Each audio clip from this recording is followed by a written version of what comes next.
So you text their phone, okay, and they wait 2 hours to respond back to you.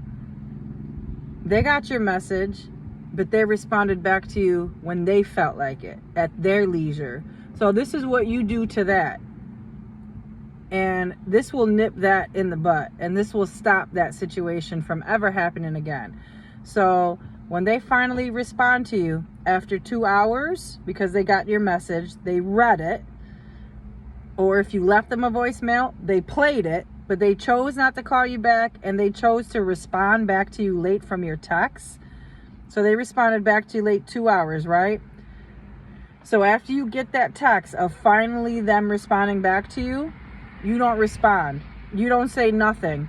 You wait 3 to 4 hours to respond back. I don't care what you got to do in them 3 to 4 hours. You do not respond back to that message until 3 hours go by.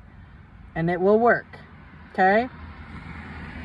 And then if they text you back and saying some bullshit to you like, oh, I text you back, but I was just busy. Oh, so you saw my message. You got my voicemail, but you chose to respond when you felt like it. You were not their priority. You are not on their mind of someone to respond back to, because if they cared at all, they would have responded.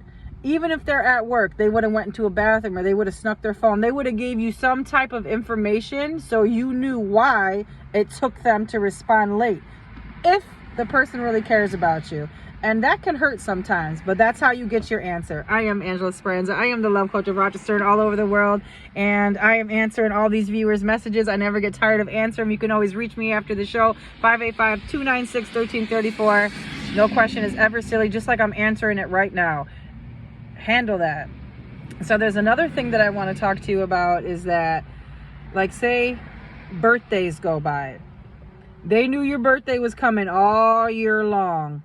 And they say, oh, I couldn't get off work, or I was busy, or let's do something next weekend, or they give you some type of excuse. They don't give a fuck about you or your birthday. Birthdays and holidays are important in relationships. I don't care what anybody says. How could you forget somebody's birthday? That's a fucking lie. They didn't want to spend your birthday with you. They didn't even want to buy you a fucking card. That's what that means. And that's hurtful. And if that's how they're treating you on your birthday, that's how all the holidays are going to be. And it sucks because when their birthday comes around, you're all ready. And look how you're treated. You got your answer right there, how they feel about you. And they're treating you like that on your birthday. That can be hard to digest.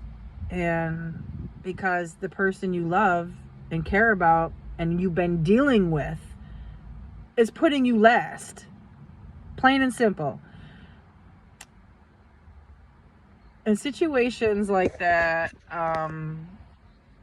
you're going to always get your answer. How they feel about you, what's really going on. And sometimes the outcomes are not good. And you're fighting on your birthday or the week of, because that's their way of getting out of it. And that's what they try to do. Have a good night. It's just a short one. Be safe.